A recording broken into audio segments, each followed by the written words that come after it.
A raging bison herd trapped a widow and her infant in the open plains. But a Dakota warrior dragged them to safety, and she learned he ruled the wildest Dakota territory. Late summer 1878. The grass stretched endless and golden beneath a sky so wide it seemed to swallow the earth whole. Heat shimmered above the prairie in waves, distorting the horizon into something dreamlike and unreal. Jane Kensington walked alone through that vastness, her infant son Charles bundled against her chest in a sling made from her late husband's shirt. Her boots were worn through at the soles, the leather cracked and peeling, exposing blistered skin beneath. Her dress, once a modest gray cotton, now bore the stains of travel, dust, and desperation. The hem was torn where it had caught on thorns 3 days prior. Her hair, once neatly pinned, hung in loose tangled waves down her back. She had been walking for 3 days. Her husband, Thomas Kensington, had died 2 months prior. Fever took him in the night, sudden and merciless, his body burning hot one moment and cold the next. They had been heading west to join a settlement near the Yellowstone River, a place Thomas swore would give them land, opportunity, a future for their son. He had spoken of it with such certainty, such hope, that Jane had believed him completely. But the wagon broke an axle 50 miles from nowhere, the wood splintering with a crack that echoed across the empty plains like a gunshot. The other families in their small caravan couldn't wait. Winter was coming. Supplies were short. Children were hungry. They left her 2 days' worth of hardtack, a canteen of water, and hollow promises to send help from the next settlement. No help came, so Jane walked. Charles, 8 months old, had her eyes pale blue and searching, and his father's dark hair, soft as duck down. He didn't cry much anymore. That worried her more than if he had screamed. She sang to him softly as they moved, old hymns her mother taught her back in Pennsylvania, though her voice cracked from thirst and exhaustion. The canteen had run dry that morning. She had tilted it back, shaking out the last precious drops onto her fingertip for Charles to suck. Now it hung empty at her hip, mocking her with its lightness. The sun beat down without mercy. Her lips were cracked and bleeding. Her tongue felt thick and foreign in her mouth. She stumbled over uneven ground, caught herself, kept moving. 1 foot in front of the other. That was all she could manage. 1 step, then another. Then another. She didn't let herself think about how far she had to go, or whether she would make it. She only thought about the next step. It was near midday when she saw them. At first, they were only a dark smudge on the horizon, a shadow that rippled and moved like a single living thing. Jane squinted against the sun, shading her eyes with one trembling hand. The heat made everything waver and dance. She blinked hard, trying to clear her vision. Then the sound reached her. A low rumble, deep and rhythmic, like distant thunder rolling across the plains. But the sky was clear, painfully bright and blue, without a single cloud. Her heart dropped. Bison, hundreds of them. Maybe more. A herd so vast it seemed to devour the land as it moved, their massive bodies surging forward in a slow, unstoppable tide.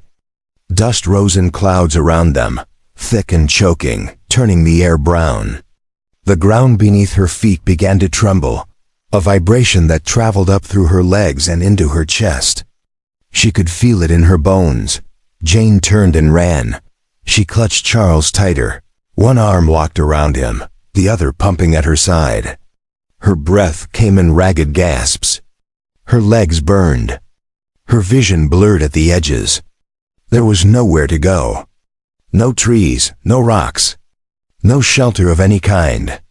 Just open grass and endless sky and the terrible growing roar of the herd behind her. The sound swelled, filling the world, drowning out thought. She stumbled, her boot catching on a clump of grass. She nearly fell, windmilling her free arm, catching herself at the last second. Charles whimpered against her chest, his tiny hands clutching at her dress. She kissed his head, tasted salt and dust in fear. Her lungs screamed for air. The thunder grew louder, closer. She could hear individual snorts now. The crack of hooves against hard earth. The low bellowing of the massive beasts. She risked a glance back. The herd had shifted direction. They were coming straight toward her. A wall of brown hide and horns and muscle, moving with the inevitability of an avalanche. There was no outrunning them. No escape. Jane's legs gave out. She sank to her knees in the tall grass, her body folding protectively around her son. She curled over him, making herself as small as possible, a human shield. She closed her eyes tight. She prayed. Not for herself. For Charles. That it would be quick. That he wouldn't suffer. That God would take him gently and forgive her for not being strong enough to save him. She whispered his name over and over like a prayer, like a promise. The ground shook violently. The roar became deafening, a physical force that pressed against her eardrums. She felt the heat of their bodies, smelled the wild musk of them, sharp and overwhelming. Dust filled her mouth, her nose, her lungs. She held Charles so tightly he cried out. A thin, desperate wail that tore at her heart.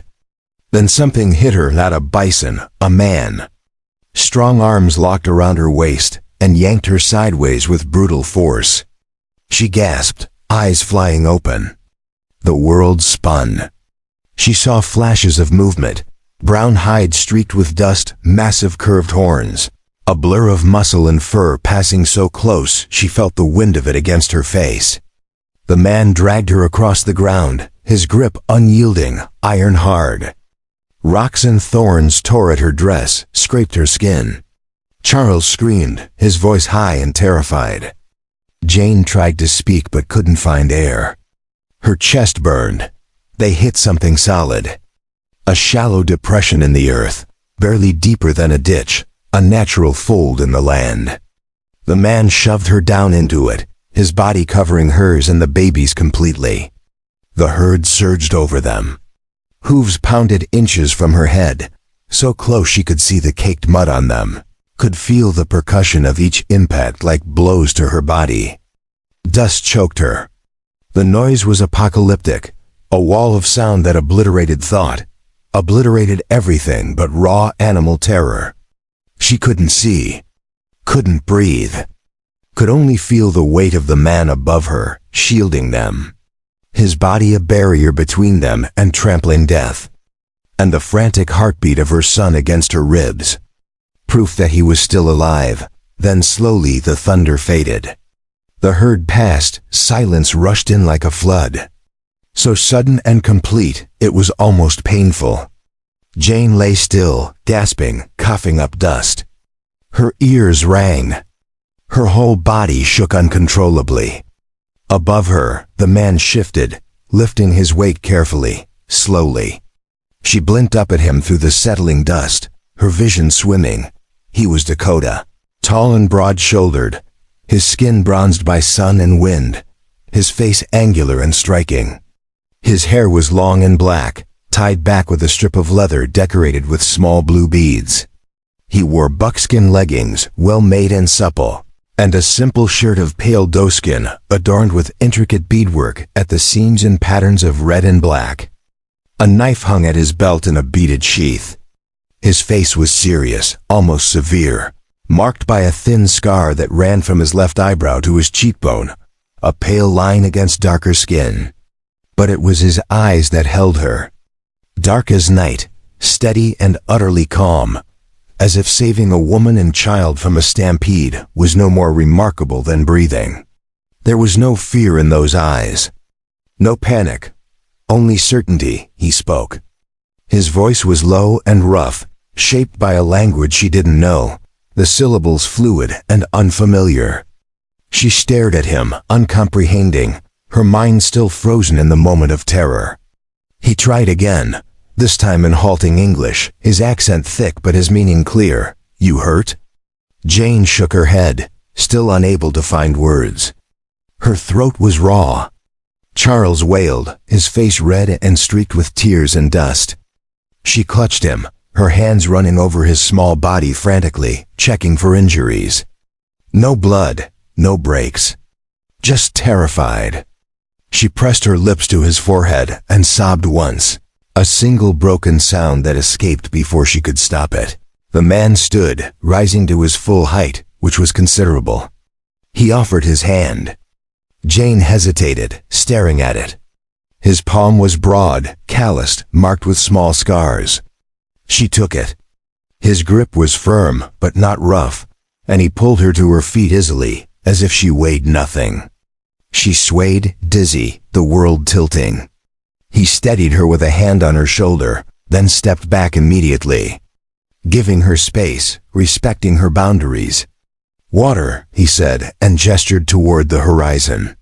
She followed his gaze with difficulty, her eyes still stinging from dust. In the distance, perhaps a mile away, she saw a thin line of green cutting across the brown and gold of the plains, trees, a creek, water. Hope surged painfully in her chest. "Sharp as a knife. I can't," she whispered. Her voice was hoarse, barely audible. "I can't walk that far. I've been walking for days. I have nothing left." He looked at her for a long moment, his dark eyes moving from her face to Charles, taking in the baby's sunken cheeks, the way Jane trembled, barely able to stand. The man nodded once, as if making a decision. Without a word, he turned and whistled sharply, 2 short notes that carried across the plains. From beyond the low rise, a horse appeared. A painted mare, brown and white in irregular patches, lean and strong with intelligent eyes. She trotted to him and stood calmly as he took the reins, running a hand along her neck in greeting. He turned back to Jane and gestured to the horse. "You ride," he said simply. Jane stared. "I don't understand. Why are you helping me? You don't know me. I'm nothing to you." He didn't answer immediately. His expression remained unreadable, carved from stone. Then he said quietly, "You need help." "That is enough." She had no choice. No strength left to refuse kindness, no matter how strange its source, no matter that this man was a stranger from a world entirely different from her own. She walked to the horse on trembling legs, each step an effort. The man helped her up, his hands respectful, careful of the baby, supporting her elbow and then her foot.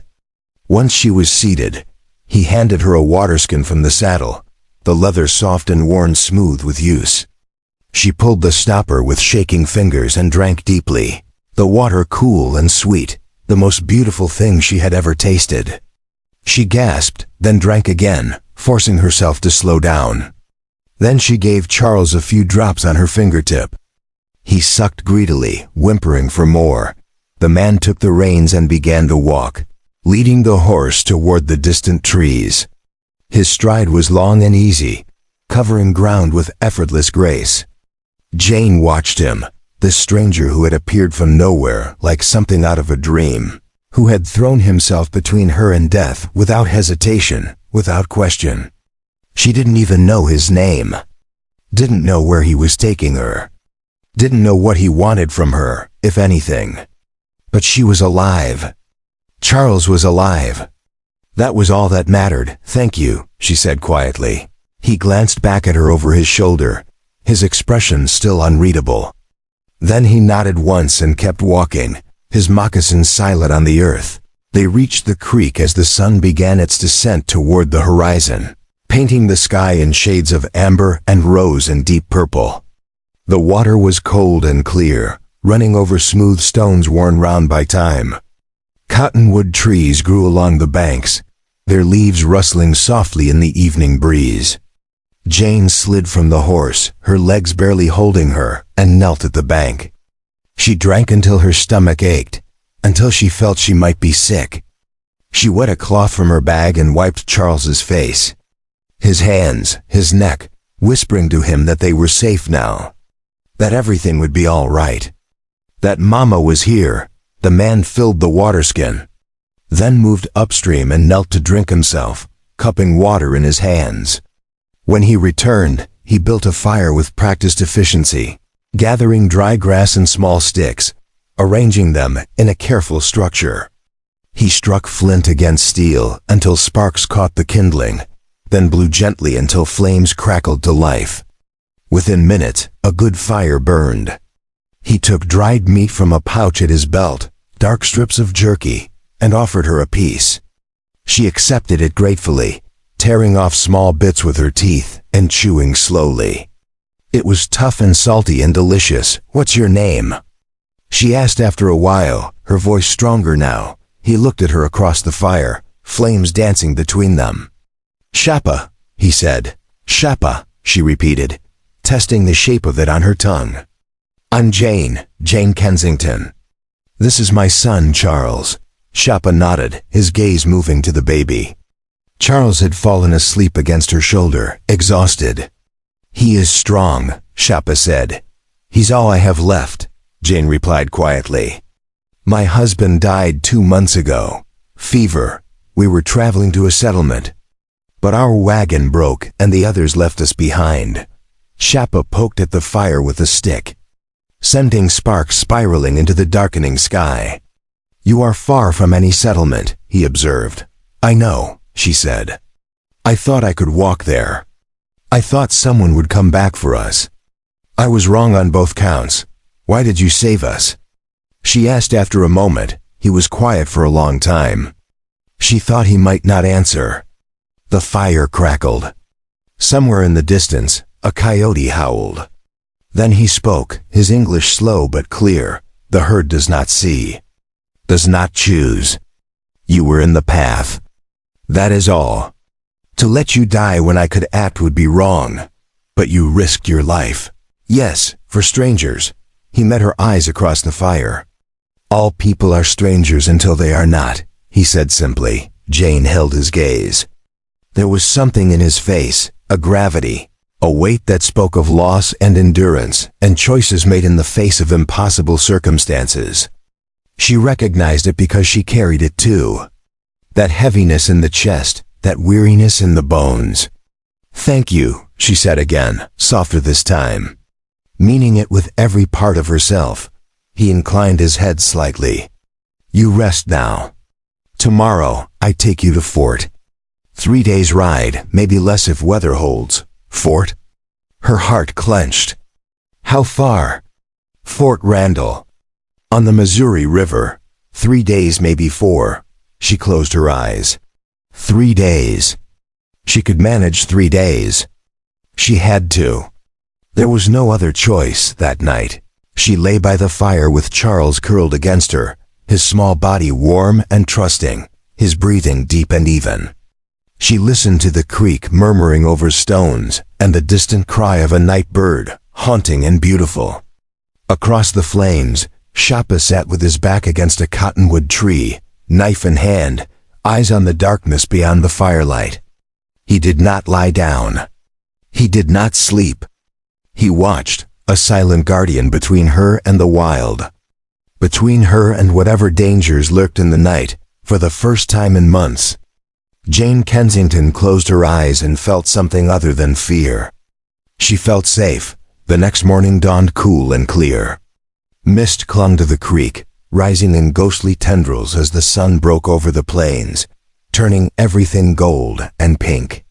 Jane woke to the smell of smoke and roasting meat. Shapa crouched by the fire, turning a rabbit on a makeshift spit, the fat dripping and sizzling. He glanced at her as she sat up, Charles still asleep in her arms. His small fist clutched in her dress. "Eat," Shapa said, offering her a portion of the meat wrapped in a piece of cloth. She accepted it, too hungry to protest or stand on ceremony. The meat was tough but flavorful, seasoned with herbs she didn't recognize. She chewed slowly, savoring every bite, feeling strength seep back into her limbs. Charles woke and fussed, his face scrunching up. She fed him from her breast, turning slightly away for modesty. Shapa paid no attention, busy packing his saddlebags and checking the mare's tack. When they finished, he helped her onto the horse again. This time he swung up behind her, his presence solid and warm at her back. She stiffened instinctively. unused to such proximity to a man who wasn't her husband. But he kept a respectful distance, his hands on the reins, not on her, his body careful not to press too close. They rode east, toward the rising sun. The land rolled gently, covered in buffalo grass and dotted with sage and wildflowers in shades of yellow and purple. Hawks circled overhead, riding the thermals. Once, they passed a herd of pronghorn, the animals bounding away in graceful leaps, impossibly fast. Jane watched it all with a strange sense of dislocation, as if she had stepped out of her old life and into something entirely new. Something she didn't yet understand. "You know this land well," she said after a while. "Yes," Shapa replied, his voice close to her ear but not intrusive. "I was born here. My people have walked these plains for more generations than can be counted. Where are they now?" "Your people?" His silence was answer enough. Jane felt the weight of it, the grief unspoken but present. She didn't press. She understood loss, understood the weight of things that couldn't be spoken aloud without breaking something inside. By midday, they stopped to rest and water the horse. Jane laid Charles on a blanket in the shade of a scraggly juniper, while Shapa checked the mare's hooves, picking out small stones with careful fingers. The baby cooed, reaching for the sky with tiny fists, his eyes tracking a butterfly that danced past. Jane smiled, touching his cheek, marveling that he could still find wonder after everything. "He is strong," Shapa said, glancing over. "He's all I have left of his father," Jane replied quietly. "All I have left of that life," Shapa nodded slowly. "Then you fight to keep him. You fight to keep yourself. That is what matters now." "I will," she said, and meant it with every fiber of her being. They rode until dusk, the sun sinking behind them in a blaze of orange and red. Shapa made camp in a sheltered draw, protected from the wind. He built another fire, and they ate jerky and a handful of wild berries he had gathered along the way, small and tart. They sat in companionable silence, the quiet broken only by the pop of burning wood and Charles's occasional babbling. Jane found herself watching Shapa, this man who moved through the world with such quiet assurance. He wasted no motion, spoke no unnecessary words, yet his presence filled the space around him like a low, steady drumbeat.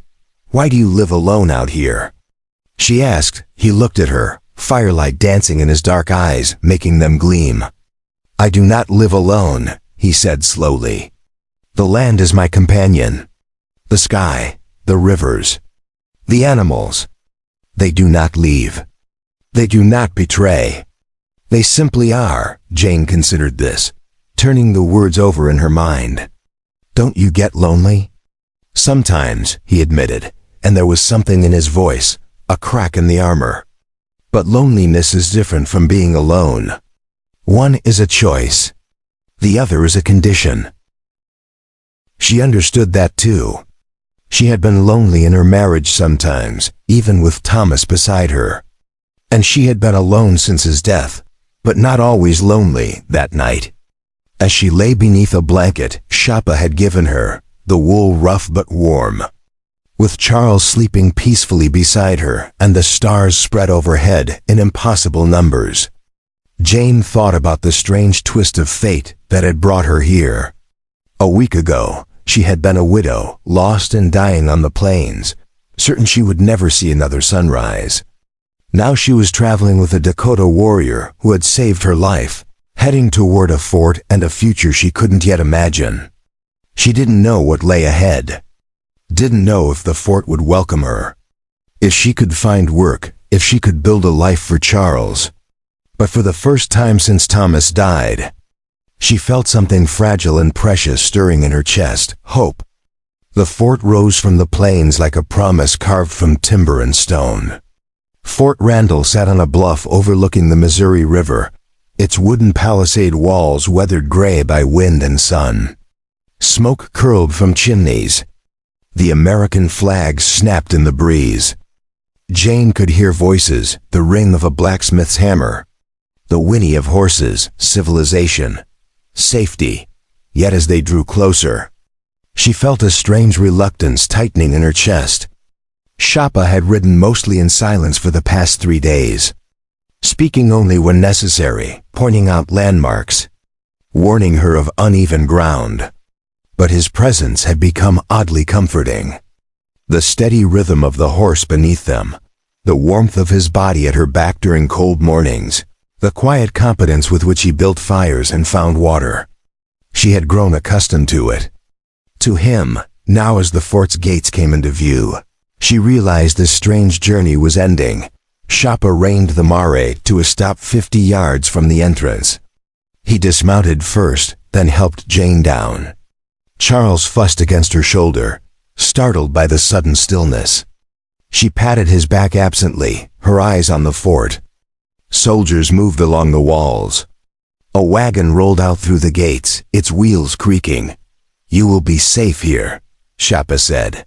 Jane turned to him. In 3 days, she had learned to read the small shifts in his expression, the way his jaw tightened when he was thinking, the slight narrowing of his eyes when he was concerned. Now his face was carefully neutral, but something flickered in his gaze. "Will you come inside?" she asked. He shook his head. "They do not welcome my people within their walls." "Not anymore, but you saved us." Surely they would understand. Understanding and welcome are not the same thing, he said quietly. Jane felt a sudden pang of something she couldn't name. Gratitude, yes, but something more. This man had given her 3 days of safety, had asked nothing in return, had treated her with more respect than most men she had known. And now he would simply ride away, back into the wilderness, alone. "I don't know how to thank you," she said, her voice catching. "You do not need to thank me. You are alive. Your son is alive. That is enough." She reached into her bag and pulled out the only thing of value she still possessed, a silver locket that had belonged to her mother. She held it out to him. "Please, take this." Shapa looked at the locket, then at her face. He shook his head. "Keep it. Give it to your son when he is grown. Tell him his mother was strong." Tears pricked her eyes. She clutched the locket to her chest. "Will I see you again?" He didn't answer immediately. His gaze moved past her to the fort, then back to her face. "The plains are wide," he said. "But paths cross when they are meant to." It wasn't a promise, but it wasn't a refusal either. He swung back onto his horse in one fluid motion. The painted mare shifted, sensing his intention to leave. Shapa looked down at Jane one last time. "Be well, Jane Kensington," he said. "Be well, Shapa." She replied, her throat tight. He turned the horse and rode away, back toward the open plains, back toward the wild lands he called home. Jane stood watching until he disappeared over a rise, swallowed by grass and distance.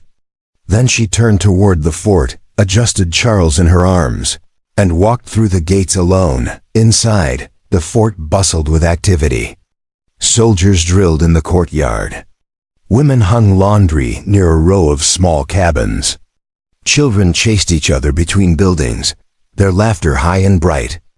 Jane stood uncertainly just inside the gates, suddenly aware of how she must look. Her dress torn and filthy, her hair wild, her face sunburned and gaunt. A woman approached, middle-aged and sturdy, with sharp blue eyes and graying hair pulled into a tight bun. She wore a simple brown dress and an apron stained with flour. "Lord have mercy," she said, taking in Jane's appearance. "Where did you come from, child?" "My wagon broke down," Jane said, her voice hoarse. "I've been walking. A man helped me. He brought me here."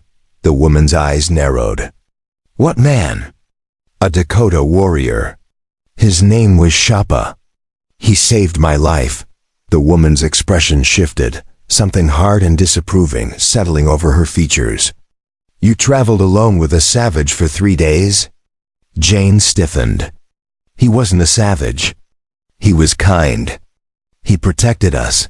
Kind or not, you're lucky to be alive and untouched," the woman said briskly. Come with me. You need food and rest. I'm Mrs. Hartley. My husband is the quartermaster here." She led Jane through the fort to a small cabin near the western wall.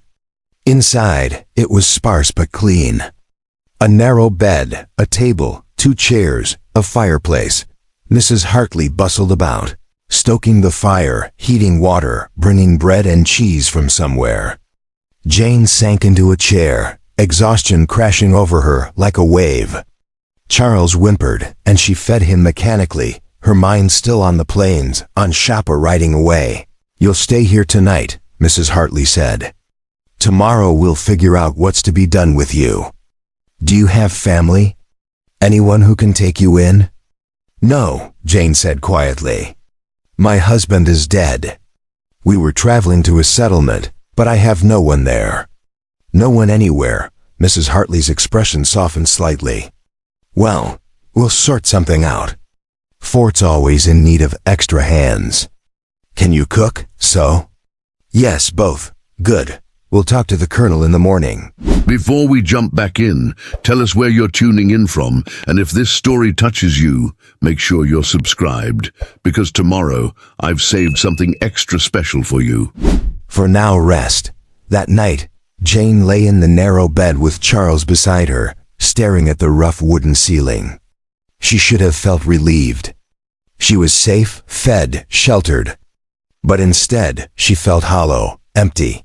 She closed her eyes and saw Shapa's face, the quiet strength in it, the sadness he carried like a second skin. She wondered where he was now. If he was alone by a fire somewhere, looking at the same stars, she didn't sleep well. The next morning, Mrs. Hartley took her to meet Colonel Davison, a stern man with a gray mustache and hard eyes. He sat behind a desk in the headquarters building, looking her over as if assessing livestock. "Mrs. Kensington," he said, "I understand you've had quite an ordeal." "Yes, sir. Mrs. Hartley tells me you can cook and sew. We can use someone in the kitchens. You'll work 6 days a week, sunrise to sunset. Room and board provided. Does that suit you?" It wasn't a question, not really. Jane nodded. "Yes, sir." "Thank you. Good, one more thing." His eyes narrowed. "I'm told you traveled here with one of the Dakota. I need to make something clear. Fraternizing with Indians is not tolerated at this fort. They are the enemy. We are at peace now, but that peace is fragile. Do you understand?" Jane's hands clenched in her lap.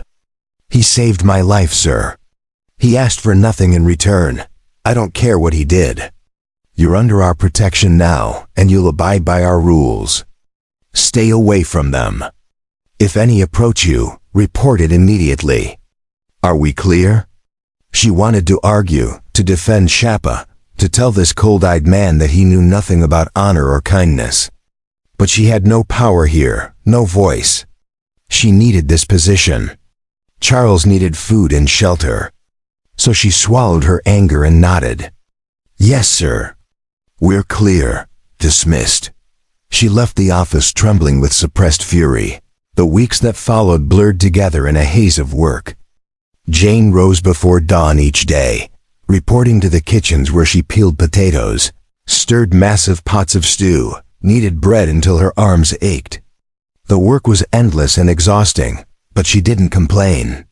Charles stayed with her, playing on a blanket in the corner while she worked. The other women in the kitchen, soldiers' wives mostly, were polite but distant. They whispered when they thought she couldn't hear. 3 days alone with a savage, one muttered.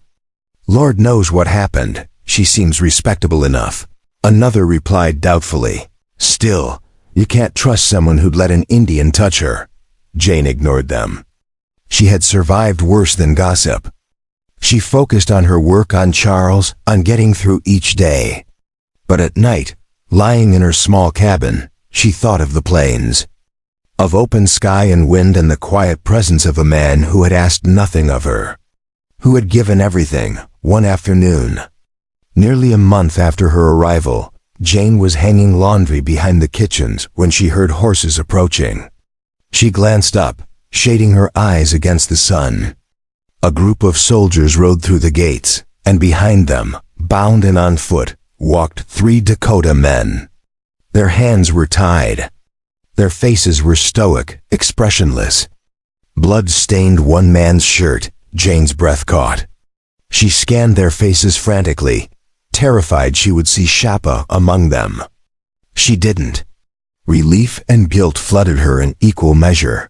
Caught them hunting on posted land, one soldier said loudly, dismounting. Going to hold them overnight, send them back to the reservation in the morning.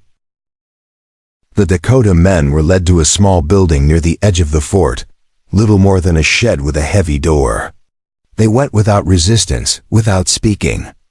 Jane watched until they disappeared inside, her heart aching. That night, she couldn't sleep. She kept seeing their faces, the quiet dignity in their silence.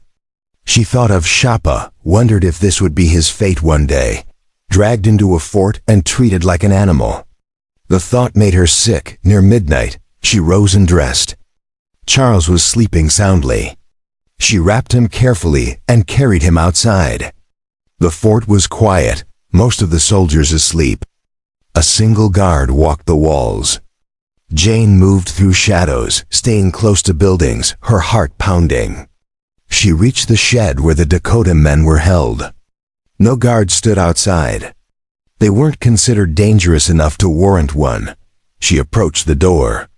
Through gaps in the wood, she could see nothing. She knocked softly. No response.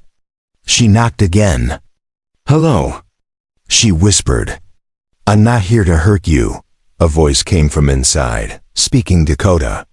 She didn't understand the words, but the tone was wary. "I'm a friend," she said quietly. "A man of your people saved my life. His name was Shappa. Do you know him?" Silence. Then a different voice, speaking English. "Shappa, yes, we know him. He is called the Silent Wolf among our people." Jane's breath caught. "Is he well? Is he safe? He lives alone in the old ways. He does not come to the reservation. The soldiers have not caught him." Relief washed over her. "I have food," she said. "Water, can I bring it to you?" Another long pause.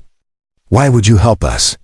"Because helping is the right thing to do," Jane said simply. She hurried back to her cabin, grabbed bread and dried meat from her small stores, filled a water skin. She returned to the shed and passed the items through a gap near the ground. Hands reached out, taking them. "Thank you," the voice said quietly. "I'm sorry for what they've done to you." Jane whispered, "Your sorrow does not change it. But your kindness is noted." She returned to her cabin before anyone saw her, her hands shaking. She had broken the colonel's rules, had risked her position, perhaps her safety. But she couldn't regret it. The next morning, the Dakota men were released and sent away. Jane watched from a distance as they walked out through the gates, heading south toward the reservation. One of them glanced back, his eyes finding hers across the courtyard. He nodded once, so slightly she almost missed it. Then they were gone. Mrs. Hartley appeared at her elbow. "I hope you're not thinking foolish thoughts," she said sharply. "What do you mean?" "I saw you watching them. Those people are not your concern. You have a child to raise, a position to maintain. Don't throw it away on misplaced sympathy." Jane turned to face her. "It's not misplaced," she said quietly. "It's called human decency." Mrs. Hartley's lips thinned. "Human decency won't keep you fed and sheltered. Remember that." She walked away, leaving Jane standing alone. That evening, as Jane prepared supper in the kitchens, one of the soldiers came in, a young man named Private Cooper. He was barely 20, with freckles and nervous hands. "Mrs. Kensington," he said quietly. "Can I speak with you?" "Of course." He glanced around, making sure they were alone. "I heard what you did last night. Helping those Dakota men." Jane's stomach dropped. "I don't know what you mean. I was on wall duty. I saw you." "Don't worry," he added quickly, seeing her fear. "I'm not going to report you." I just wanted to say that what you did was brave. Most people here, they've forgotten that Indians are people too. My brother was killed by Lakota warriors 3 years ago, but I still know that not all of them are enemies. Some are just trying to survive, same as us." Jane stared at him, surprised. "Why are you telling me this?" "Because you're going to need friends if you keep acting on your conscience," he said simply. "And because I think you're right. We've taken everything from them. The least we can do is treat them like human beings. Thank you, Private Cooper." He nodded and left. Jane stood alone in the kitchen, tears stinging her eyes. She wasn't alone in her beliefs. That knowledge gave her strength. The autumn grew colder. Leaves turned gold and red, then fell. Jane settled into the rhythm of fort life, but she never felt at home. She did her work, cared for Charles, kept her head down. But every day, she looked toward the plains beyond the walls and wondered if Shapa was out there somewhere. Wondered if he ever thought of her. Wondered if their paths would cross again. As he had said they might, one morning in late October, she woke to shouting. She dressed quickly and stepped outside. Soldiers were gathering near the gates, pointing and talking urgently. Jane pushed through the crowd, Charles on her hip. "What's happening?" she asked. "Hunting party spotted," someone said. "Dakota, just beyond the ridge," Jane's heart seized. She pushed closer, craning to see. In the distance, barely visible, were figures on horseback. 4, maybe 5. Too far to make out details. The soldiers were debating whether to pursue them. "They're on open land," Colonel Davison said. "Technically not breaking treaty." "Let them be." The figures disappeared over the ridge. The crowd dispersed, disappointed at the lack of action. Jane stood staring at the empty horizon, her heart still racing. Had Shapa been among them? She would never know. But that night, as she lay in her narrow bed with Charles sleeping beside her, she made a decision. She couldn't live like this forever, trapped behind walls, working herself to exhaustion, surrounded by people who saw the world in shades of us and them. She needed something more. Something true. She didn't know what that meant yet. Didn't know how to find it, but she knew, with absolute certainty, that her story with Shapa wasn't finished. Winter came early to the Dakota Territory that year. Snow fell in heavy curtains, transforming the plains into an endless white expanse. The fort grew quieter, more insular. Soldiers huddled close to fires. Supply wagons arrived less frequently. Jane's work in the kitchens intensified as they stretched provisions to last until spring. Charles, now nearly a year old, took his first wobbling steps across the cabin floor. And Jane wept with joy and sorrow both, wishing Thomas could have seen it. Wishing for things that could never be. It was mid-December when the fever came. It started with the children. Little Tommy Bradford, son of Sergeant Bradford, fell ill first. Then Mary Cooper, Private Cooper's niece. Within days, 6 children were sick, their small bodies burning with heat, their breathing shallow and labored. The fort's doctor, an aging man named Whitmore, did what he could, but his supplies were limited and his knowledge insufficient. 2 children died within the first week. Jane watched the grieving families with a heavy heart, clutching Charles tighter each night, terrified the sickness would find him.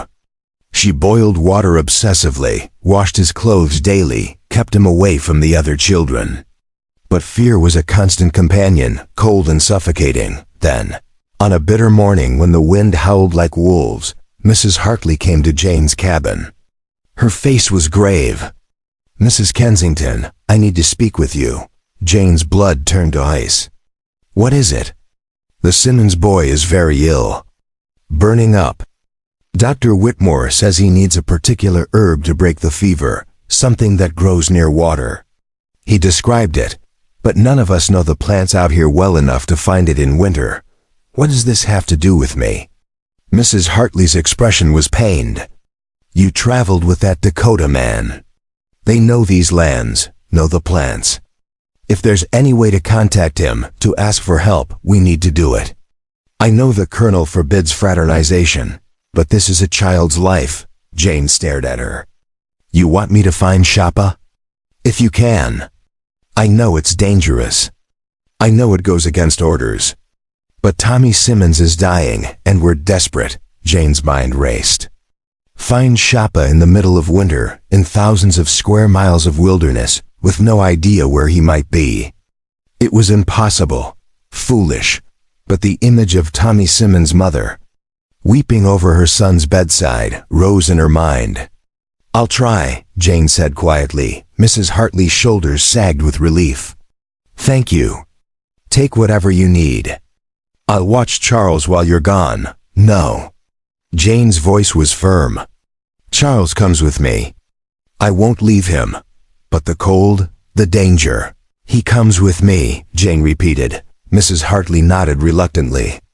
Then God go with you. Within an hour, Jane had prepared. She borrowed a horse from the stables, a sturdy gelding named Rust.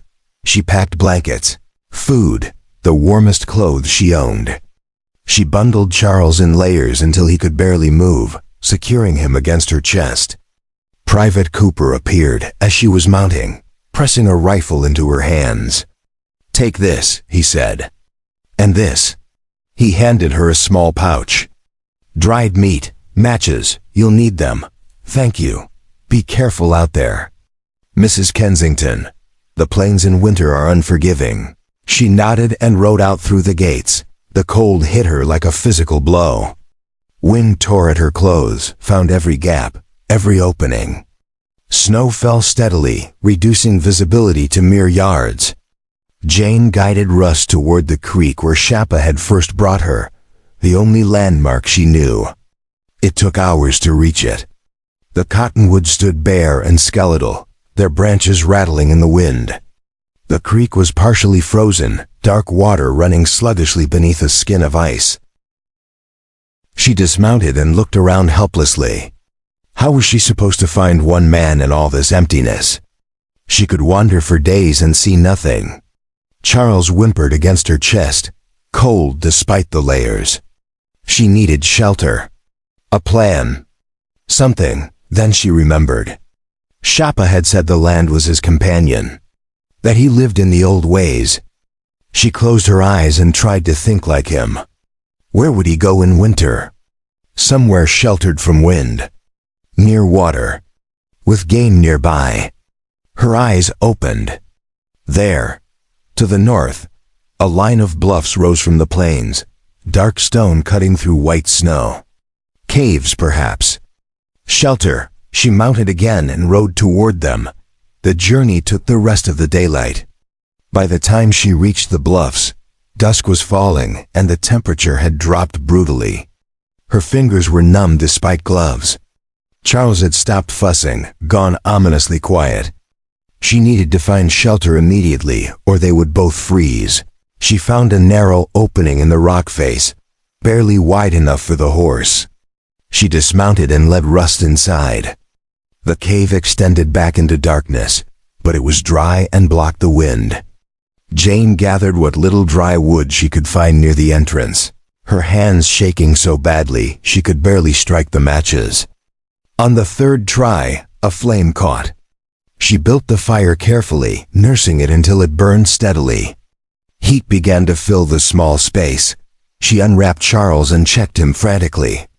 His lips were blue, his skin cold. She rubbed his hands and feet, breathing warm air on them, tucking him inside her coat against her bare skin. Slowly, color returned to his face. He began to cry, weak but alive. Jane sobbed with relief. She fed him, then ate a little dried meat herself, forcing it down though she had no appetite. Outside, full darkness had fallen. Wind shrieked across the bluffs. Snow continued to fall. She had no idea if Shapa was even in this area, if he would see her fire, if he was alive at all. She might have risked everything for nothing. She added wood to the fire and settled against the cave wall with Charles in her arms. She would rest a few hours, then search at first light. It was all she could do. Sometime deep in the night, she woke to the sound of footsteps. Her eyes flew open. A figure stood at the cave entrance, silhouetted against the lesser darkness outside. Tall, broad-shouldered. Her heart hammered. She reached for the rifle, her hands clumsy with sleep and fear. "Jane Kensington," a familiar voice said quietly. "Shapa?" Her voice cracked with disbelief. He stepped into the firelight, and she saw his face. The same serious expression, the same dark eyes. Snow dusted his hair and shoulders. He carried a bow and a dead rabbit. "I saw your fire from the ridge," he said. "Few would be foolish enough to be out in this storm." "I thought I should see who." "It's Tommy Simmons," Jane said, the words tumbling out. "A boy at the fort. He's dying of fever. The doctor needs an herb, something that grows near water, with small white flowers and bitter roots. Mrs. Hartley said your people would know." "Please, I know it's asking too much, but he's just a child." Shapa held up a hand, stopping her. He was silent for a long moment, his expression unreadable. Then he nodded. "I know this plant. It grows even in winter, near warm springs. There is such a place, half a day's ride from here. Will you take me there?" "No," he said firmly. "You will stay here with your son. The journey is dangerous, and you are already half frozen. I will go and return by tomorrow night, but this is not a discussion," he said, his tone leaving no room for argument. "You came to find me. You found me. Now let me do what needs to be done." Jane wanted to protest, but she was exhausted and cold, and he was right. She nodded slowly. "Thank you." Shapa moved to the fire and added the rabbit to it, showing her how to position it to cook properly. Then he stood. "Keep the fire burning. Do not leave this cave until I return. There are wolves in these hills, and the storm will get worse before it improves. Please be careful," Jane said. He looked at her, something shifting in his expression. "You rode into a winter storm alone to save a child who's not your own. You are either very brave or very foolish. Probably both," Jane admitted. The ghost of a smile touched his lips. Then he was gone, disappearing into the snow-filled darkness like a spirit. Jane sat alone with Charles and the crackling fire, staring at the cave entrance. She prayed, not to the stern God of her childhood, but to whatever forces governed this wild land. That Shapa would return safely, that Tommy Simmons would live, that her foolish bravery would amount to something more than frozen bodies in a cave. The next day passed with agonizing slowness. Jane kept the fire burning, melted snow for water, forced herself to eat. Charles was fussy, sensing her tension. She sang to him, the same hymns she always sang, her voice echoing strangely off the stone walls. Outside, the storm raged. Inside, she waited. Night fell again. Still no Shapa. Jane's worry deepened into fear. What if he had gotten lost, injured? What if she had sent him to his death? The thought made her sick. Then near midnight, she heard it. The soft sound of a horse outside. Footsteps. Shapa appeared at the cave entrance, covered in snow, his face drawn with exhaustion. But in his hand, he held a cloth bundle. "The herb," he said simply, crossing to her and placing it in her hands. Jane unwrapped it with trembling fingers. Inside were roots, pale and twisted, and dried leaves. The smell was sharp, medicinal. "This is it?" "Yes. Boil the roots in water until the liquid turns dark. Give the child small amounts every few hours. The fever will break within a day if he is strong enough." "Thank you," Jane breathed. "Thank you so much." Shapa nodded and moved to the fire, extending his hands toward the warmth. He was shaking slightly, though he tried to hide it. Jane acted without thinking. She moved to him and took his hands, rubbing them between hers, trying to restore circulation. He stiffened, surprised, but didn't pull away. "You're freezing," she said. "When did you last eat?" "Yesterday morning. That's not acceptable." She moved to her pack and pulled out the last of her dried meat and hardtack. Eat. That's an order. He raised an eyebrow. You give orders now?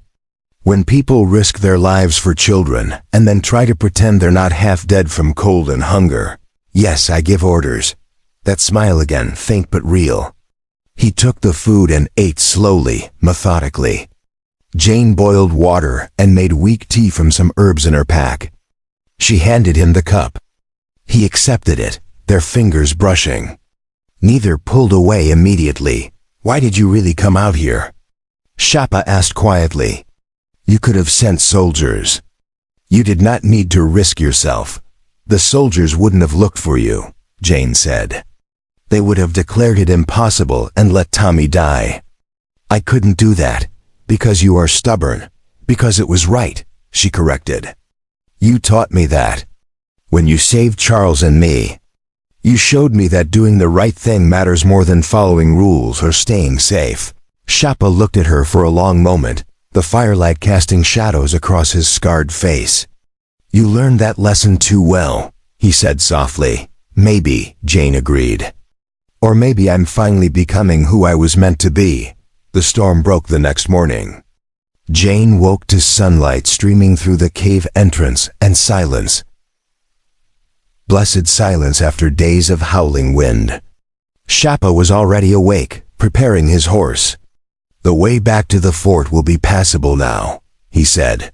Jane stood, brushing off her skirt. Will you come with me? The people at the fort should know what you've done. They should thank you, he shook his head. Your colonel made his feelings about my people clear. I will not go where I am not welcome. Then I'll tell them, Jane said firmly. I'll make them understand. Understanding is not given, Jane Kensington. It is earned slowly through countless small actions. One herb will not change years of hatred. Then it's a start, she insisted. Shapa studied her, then nodded slowly. Perhaps you are right. Perhaps small actions matter more than I believed. He helped her mount Rust, handed up Charles, made sure they were securely positioned.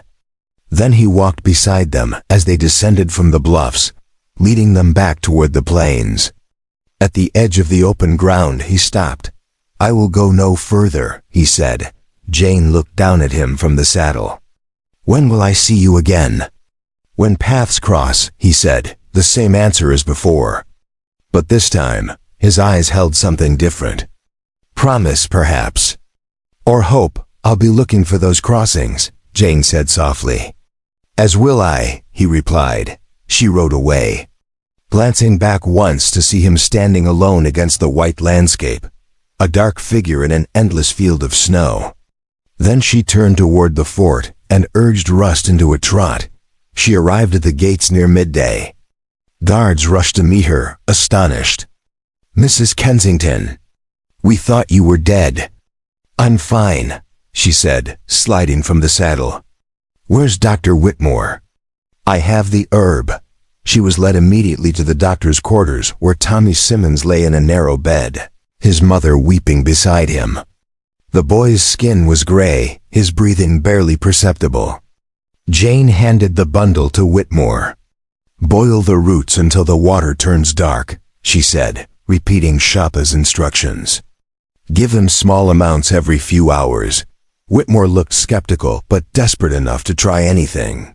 Within an hour, the first dose was prepared. Tommy's mother coaxed it between his lips. They waited. By evening, the boy's fever had dropped. By the next morning, he was conscious and asking for food. By the third day, he was sitting up and complaining about being confined to bed. The fort erupted in relief and celebration. Colonel Davison summoned Jane to his office. She went, carrying Charles, her heart steady. The colonel stood behind his desk, his expression conflicted. You disobeyed direct orders, he said. I saved a child's life, Jane replied calmly. You fraternized with Indians. I asked for help from a man who knows this land better than any of us. A man who risked his life in a winter storm to gather medicine for a boy he's never met. A man who showed more humanity than anyone in this fort, The colonel's jaw tightened. "You're walking a dangerous line, Mrs. Kensington." "Then court-martial me," Jane said, her voice steady and clear. "Send me away. But know this, Colonel Davison. That Dakota man, Shapa, he embodies every virtue you claim to defend. Honor, courage, selflessness. And if you can't see that, then perhaps you're the one who needs to reconsider his position." Silence filled the office. The colonel stared at her, clearly unused to being challenged, especially by a woman. Then slowly he sat down. "Get out," he said quietly. "Before I do something I regret." Jane turned and left, her head high. That evening, Tommy Simmons' mother found her in the kitchens. The woman embraced her, weeping. "Thank you," she said over and over. "Thank you for saving my boy." "Thank Shapa," Jane said gently. "He's the one who found the herb." "Then I thank him too," Mrs. Simmons said. "And I'll make sure everyone knows what he did." Word spread quickly through the fort. The story of the Dakota warrior who had braved a winter storm to save a white child became legend. Opinions shifted, slowly but perceptibly. Not everyone changed their minds, but some did. Private Cooper told anyone who would listen that not all Indians were enemies. Mrs. Hartley admitted, grudgingly, that perhaps she had judged too harshly. Even some of the soldiers began to question the rigid divisions they had accepted without thought. And Jane, standing in her small cabin that night with Charles asleep in her arms. Preparing and narrating this story took us a lot of time, so if you are enjoying it, subscribe to our channel. It means a lot to us now. Back to the story. Looked out at the dark plains beyond the fort walls and smiled. Paths were crossing, change was coming, and she was ready. Spring arrived like a benediction, slow and sure. The snow melted into rushing streams. Grass pushed through thawed earth, turning the plains green and gold. Birds returned in vast flocks, filling the sky with sound and motion. The fort came alive with renewed energy after the long winter. Gardens were planted. Repairs were made to buildings damaged by ice and wind. Children played in the sunshine, their laughter bright and uncomplicated. Jane worked in the gardens now, her hands in the soil, planting beans and squash and corn. Charles, now walking with confidence, toddled between the rows, collecting pebbles and examining bugs with intense fascination.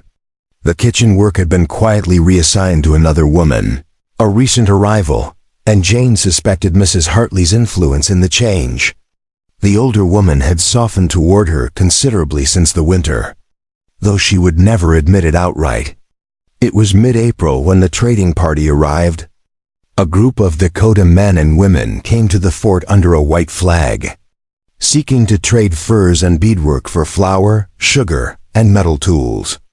Colonel Davison, under pressure from his superiors to maintain peaceful relations, allowed them entry. A designated area near the south gate was set up for the exchange.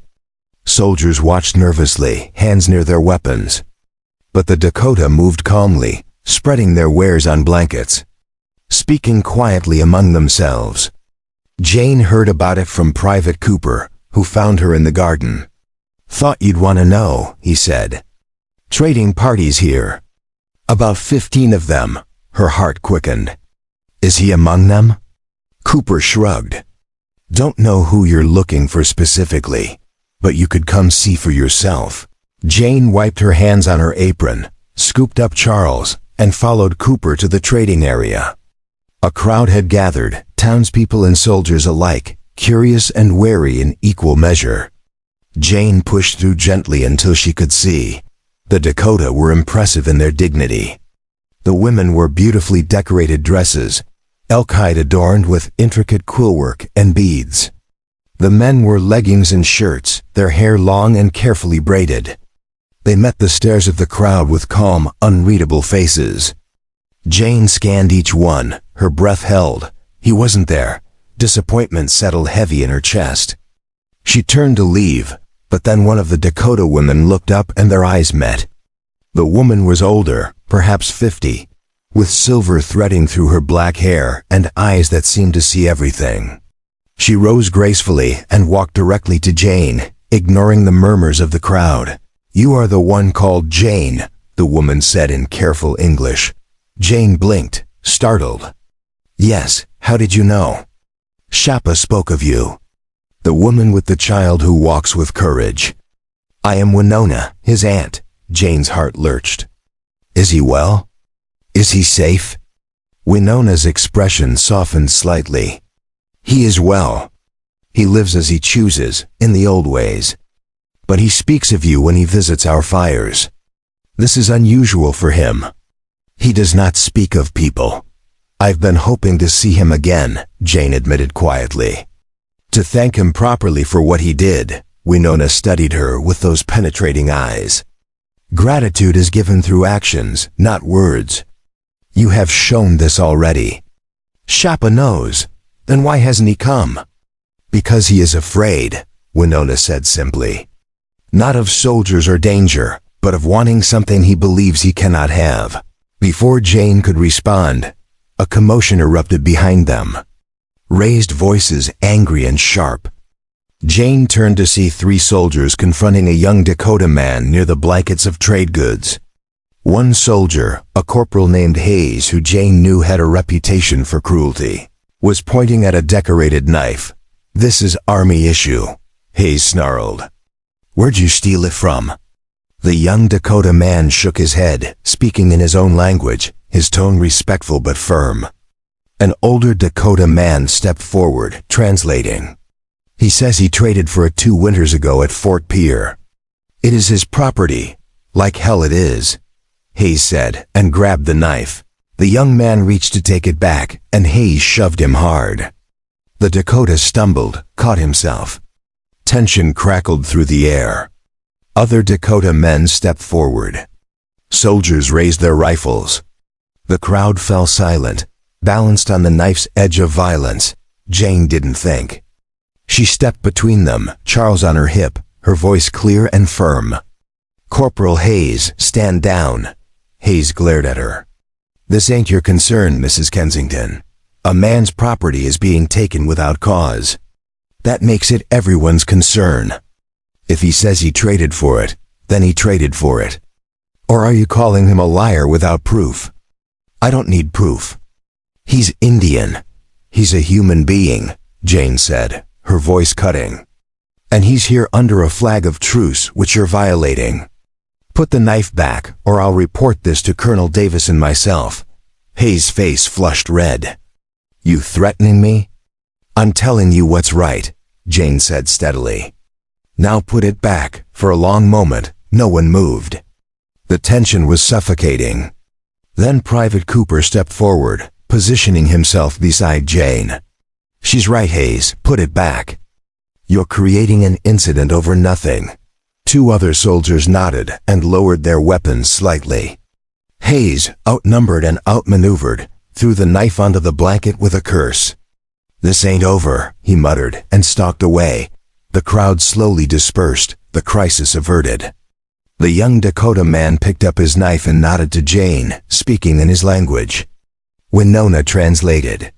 "He says you have a warrior's heart." Jane's hands were shaking now that the confrontation was over. "I just did what was right." "Yes," Winona agreed. "And that is why Shapa spoke of you." The trading continued without further incident. When the Dakota prepared to leave that evening, Winona approached Jane once more. She pressed something into her hand, a small pouch of soft leather, decorated with tiny blue beads. "For you," she said. "Inside is sage. Burn it for protection and clarity. And know this, Jane who walks with courage. Shapa will come when his heart is ready. Be patient." Jane clutched the pouch. "Will you tell him I asked about him? That I'm grateful? She stopped, unsure how to finish. "I will tell him you spoke with a strong voice against injustice," Winona said. "That will matter more to him than any words of gratitude." The Dakota left as the sun set, disappearing into the grasslands like spirits. Jane stood at the gate long after they were gone, the leather pouch warm in her hand. That night, She burned a pinch of the sage as Winona had instructed. The smoke rose in delicate spirals, filling her small cabin with its sharp, clean scent. Charles watched with wide eyes, pointing at the smoke and babbling. Jane sat on her bed and allowed herself, for the first time, to acknowledge the truth she had been avoiding. She wanted to see Shapa again, not just to thank him, but because his absence left an emptiness she couldn't name. Because when she thought of strength and honor and quiet kindness, she thought of him. Because in a world that seemed determined to divide people into us and them, he had simply seen her as someone who needed help and had given it without hesitation. 2 weeks later, Colonel Davison called a meeting in the fort's central square. The entire population gathered, curious and concerned. The colonel stood on a platform, his expression grave. "I've received orders from the territorial government," he announced. "All Dakota people are to be confined to the reservation boundaries. Anyone found beyond those boundaries without explicit permission will be arrested and imprisoned. This order is effective immediately." A murmur ran through the crowd. Some nodded in approval. Others looked troubled. Jane felt sick. "Furthermore," Davison continued, "any civilian found aiding Indians in violation of this order will face charges of treason against the United States. This includes providing food, shelter, or information that might help them evade capture." The colonel's eyes found Jane in the crowd. The message was clear. After the meeting dispersed, Mrs. Hartley pulled Jane aside. "You need to be careful now," she said quietly. "The colonel is watching you. Don't give him a reason to make an example of you." "They're making prisoners of people who've done nothing wrong," Jane said. "I know," Mrs. Hartley replied, surprising her. "I don't agree with it either. But disagreeing and openly defying are different things." "You have Charles to think about," Jane nodded, but inside, anger burned. The new restrictions cast a pall over the fort. Patrols increased. Soldiers rode the boundaries daily, looking for violations. The tentative thaw in relations between the fort's inhabitants and the Dakota people froze over again. Fear replaced curiosity. Suspicion replaced tolerance. Jane continued her work, kept her head down, but her mind churned constantly. She thought of Shapa, living free in the wilderness he called home. Would he be captured? Imprisoned? The thought made her chest tight with anxiety.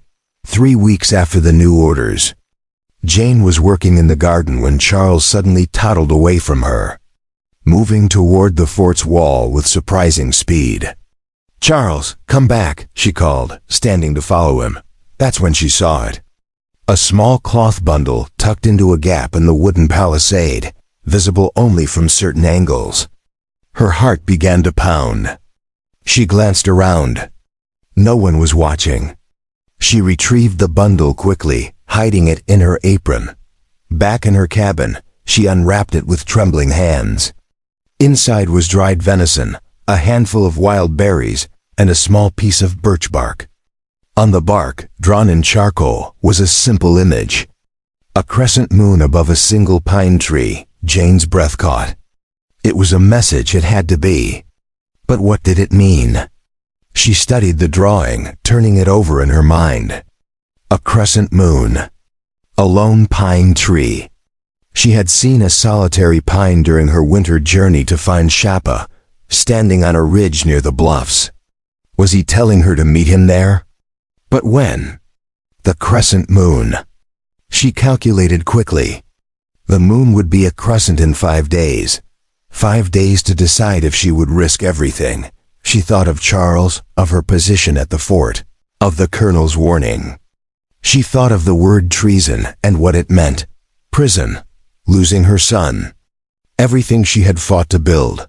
Then she thought of Shapa, alone in the wilderness, risking his own freedom to leave her a message.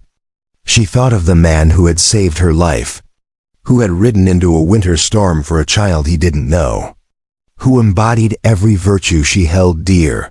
The choice wasn't really a choice at all. On the night of the crescent moon, Jane prepared carefully. She told Mrs. Hartley she wasn't feeling well and would be staying in her cabin. She bundled Charles warmly and waited until the fort grew quiet. Near midnight, she slipped out through a gap in the palisade that she had discovered weeks ago, a place where the wood had rotted and loosened.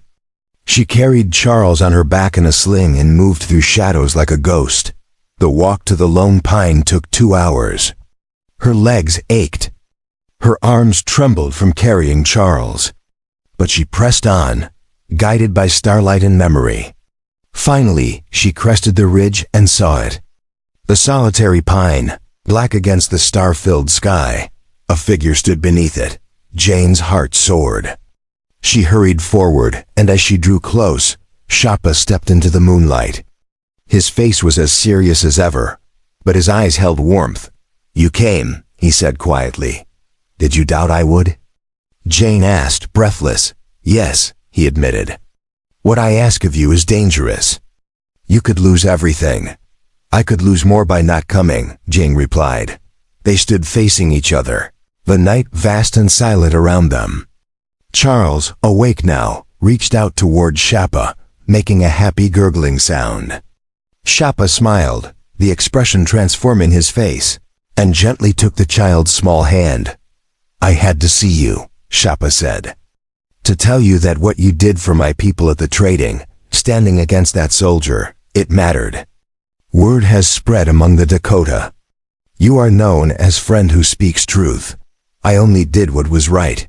Most people do not do what is right when it costs them something," Shapa said.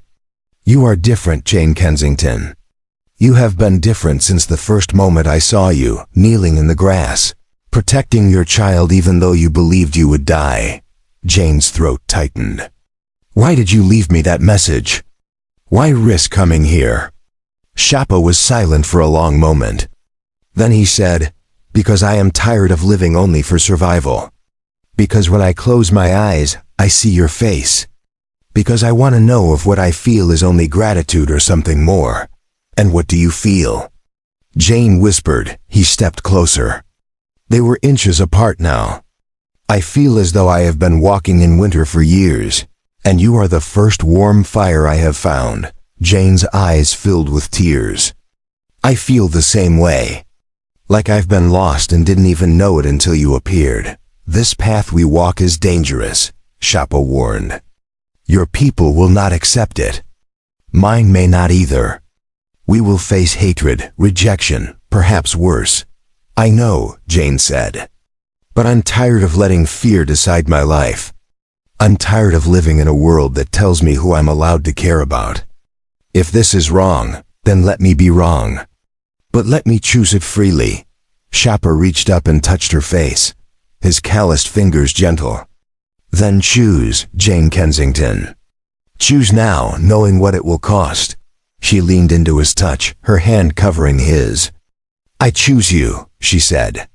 "I choose this. Whatever comes." He kissed her then, softly at first, then deeper.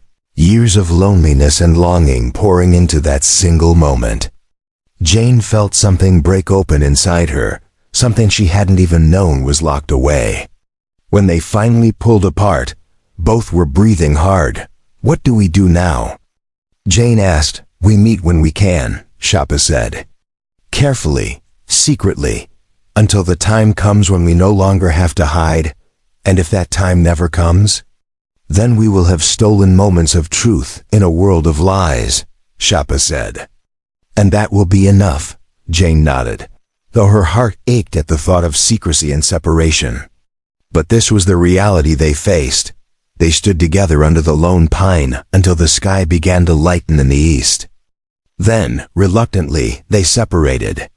Shapa melted back into the wilderness. Jane returned to the fort, slipping through the gap in the wall just as the first soldiers began to stir. In her cabin, she lay down with Charles and closed her eyes. Her lips still tingled from Shapa's kiss. Her heart felt fuller than it had in years. She had chosen her path, and she would walk it, no matter where it led. Summer blazed across the Dakota Territory with relentless heat. The grasslands turned from green to gold, rippling like water under endless wind. Jane's secret meetings with Shapa became the rhythm of her life, a dangerous pattern of stolen hours beneath stars and whispered words in shadowed places. They met at the Lone Pine, at a dried creek bed where cottonwoods offered cover. Once even at the edge of a buffalo wallow where the land dipped low enough to hide them from distant eyes. Each time, the risk grew greater. Patrols had increased. Soldiers rode the perimeter at irregular intervals, searching for any sign of Dakota presence beyond the reservation. Jane learned to move like a shadow, to read the patterns of the guards, to time her departures when attention was focused elsewhere. Charles, now 18 months old, seemed to understand the need for silence during these journeys, nestling quietly against her as they slipped through darkness. Shapa taught her things during their meetings. How to read the sky for weather changes. Which plants could heal and which could kill. The names of constellations in Dakota. Words that felt strange and beautiful on her tongue. He told her stories of his people, their history and losses, the way the world had been before the treaties and the reservations. She listened, memorizing every word, understanding that he was trusting her with pieces of himself he showed to no one else. In turn, she told him about her life before. Her childhood in Pennsylvania, the daughter of a schoolteacher and a seamstress. Her marriage to Thomas, arranged more by circumstance than passion. The journey west that had ended in fever and death. She spoke of loneliness and duty, of feeling like she was living someone else's life, following a path laid out by others. And now? Shapa asked one night in late June, as they sat together on a flat rock overlooking the plains, Charles asleep between them. Now I feel like I'm finally choosing, Jane said. Even if the choice is dangerous. Even if it costs me everything. It's mine. Shapa took her hand, lacing his fingers through hers. You are the bravest person I have known, he said quietly. I'm terrified every moment. Jane admitted.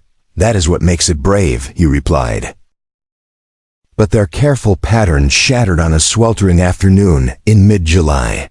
Jane was returning from the garden, Charles toddling beside her, when she saw Corporal Hayes watching her from across the yard. His eyes were narrow, calculating. A chill ran down her spine despite the heat. Hayes had been hostile since the trading incident, making pointed comments when he passed her, finding excuses to question her movements. She had tried to avoid him, but the fort was small and avoidance only went so far. That evening, there was a knock on her cabin door. Jane opened it to find Private Cooper, his young face grave. Mrs. Kensington, I need to speak with you, he said quietly. She let him in, closing the door. What's wrong? Hayes has been watching you. He's convinced you're meeting someone outside the fort. He's talked to some of the other soldiers, tried to get them to spy on you. Most refused, but I'm worried he'll do something himself. Jane's blood ran cold. What do I do? Be more careful. Stay inside the fort for a while. I know that's not what you want to hear, but Hayes is looking for any excuse to cause trouble. If he catches you outside the walls, he'll report it as treason. The colonel might not have a choice but to arrest you. Jane nodded slowly. Thank you for warning me. Cooper hesitated at the door. Whatever you're doing, whoever you're seeing, I hope it's worth the risk. It is, Jane said softly. After he left, Jane sat in darkness, Charles asleep in her arms, her mind racing. She couldn't meet Shapa for a while, maybe weeks. But how would he know? He would come to their meeting place and find her absent. He might think she had changed her mind, that fear had won, that she had chosen safety over him. The thought was unbearable. 2 nights later, she made a decision. She would go one more time to explain, to tell Shapa about Hayes and the increased danger. Then she would stay within the fort until circumstances changed. It was the only way. She waited until well past midnight, later than usual.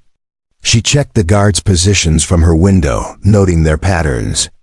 When the moment seemed right, she slipped out through the gap in the wall, Charles secured against her back. The walk to the Lone Pine took longer in the deeper darkness. Clouds covered the moon.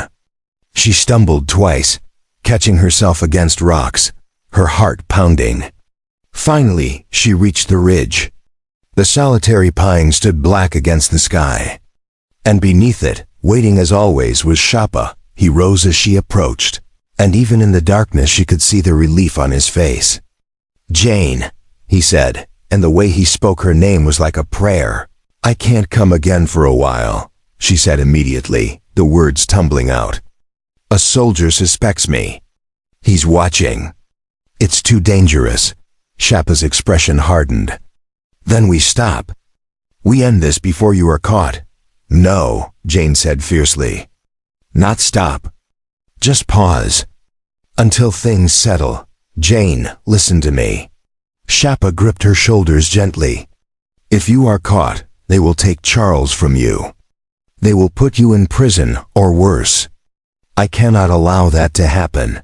You don't get to decide what I risk," Jane said, her voice shaking. "This is my choice. My life. Your life affects more than just you now," Shapa argued. "Your son needs his mother. What good is our love if it destroys you?"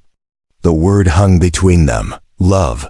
Neither had spoken it before, though it had been present in every touch, every glance, every whispered conversation. Now it was real, undeniable. "Then come with me," Jane said suddenly. "Leave the territories. Go somewhere they don't know us, where we can be together without hiding." Shapa's face twisted with anguish. "I cannot leave this land. It is all that remains of my people's world. To abandon it would be to surrender everything we were, and I can't stay at the fort forever, living half a life, pretending you don't exist," Jane said, tears streaming down her face now. "So what do we do? How do we choose between love and survival?" Before Shapa could answer, a sound shattered the night. A gunshot, close and sharp. They both froze. Then voices shouting. Lights bobbing in the darkness. Soldiers, at least 4 of them, climbing the ridge toward them. "Run," Shapa said, pushing Jane behind him. "Not without you," she gasped. "They want me, not you. Say I forced you to come here. Say I threatened Charles. They will believe it. You will be safe." "I won't lie," Jane said. "Then we both hang," Shapa said harshly. "Is that what you want for your son? To watch his mother executed for treason?" The soldiers were closer now. Jane could hear Hayes' voice among them, triumphant and cruel. "I knew it. I knew she was meeting one of them." Shapa pulled Jane close, kissed her hard and desperate. "Forgive me," he whispered against her lips. Then he pushed her away and ran, not toward safety, but toward the soldiers, drawing their attention away from her. "There he is." Hayes shouted. "After him." The soldiers gave chase. Gunshots rang out. Jane screamed, but Shapa was already disappearing into the darkness, moving with the fluid grace of someone who knew every stone and shadow. The soldiers crashed after him, clumsy and loud. Within moments, they were all gone, swallowed by the night. Jane stood alone, trembling violently. Charles was crying now, frightened by the noise. She held him tight, trying to quiet him, her mind spinning. Had Shapa escaped? Was he hurt? Would they catch him? She had to get back to the fort before the soldiers returned. She ran, stumbling down the ridge, her breath ragged. She reached the gap in the wall and squeezed through, nearly falling in her haste. She made it to her cabin and barred the door, collapsing against it. An hour later, heavy footsteps approached. Fists pounded on her door. "Mrs. Kensington, open up." Jane composed herself as best she could and opened the door. Hayes stood there with 2 other soldiers, all 3 breathing hard and furious. "Where is he?" Hayes demanded. "Where is who?" Jane asked, her voice steady despite her terror. "Don't play games. We saw you on that ridge. We saw the Indian." "Where did he go?" "I don't know what you're talking about. I was checking on something I'd buried near the ridge, supplies for winter." I heard shouting and gunfire and came back immediately. You're a liar, Hayes snarled. You've been meeting with him for months. I know it. Everyone will know it. You have no proof, Jane said coldly. Only suspicions and hatred. Hayes stepped closer, his face inches from hers. I will find proof. And when I do, you'll hang. That's a promise. He left, but the threat hung in the air like smoke. The next day, Jane was summoned to Colonel Davison's office. She went with her head high, Charles on her hip. The colonel sat behind his desk, his expression weary. Mrs. Kensington, Corporal Hayes has made serious accusations against you. Accusations based on nothing but his own prejudice, Jane said. He claims you were meeting with a Dakota man outside the fort. That you've been doing so for months. He claims many things. That doesn't make them true. Davison studied her. I want to believe you, Mrs. Kensington. You saved a child's life this winter. You've worked hard and caused no trouble. But if these accusations have merit, I have a duty to investigate. Investigate all you want, Jane said. You'll find nothing because there's nothing to find. I hope that's true, Davison said quietly. Because if it's not, I can't protect you. The territorial government is looking for examples to make. Don't give them one. Jane was dismissed but not reassured. She returned to her cabin and sat in darkness, her mind churning. Hayes would keep watching. Keep searching. Eventually, he might find something. A witness. A track. Some small piece of evidence. Days passed with excruciating slowness. Jane stayed within the fort, working in the gardens, caring for Charles, maintaining the appearance of normalcy. But every night, she stood at her window and looked toward the plains, wondering where Shapa was, if he was safe, if he thought of her. 2 weeks after the incident on the ridge, a Dakota woman appeared at the fort gates asking for Jane by name. The guards were suspicious, but the woman was elderly and unarmed, so they allowed her to enter under escort. She was brought to the garden where Jane was working. It was Winona. Jane's heart leaped. She approached carefully, aware of the guards watching. Winona, she said quietly. It's good to see you, and you, friend who speaks truth, Winona replied. She reached into a pouch and pulled out something wrapped in cloth. I have medicine for you. Your son, he has been coughing, yes?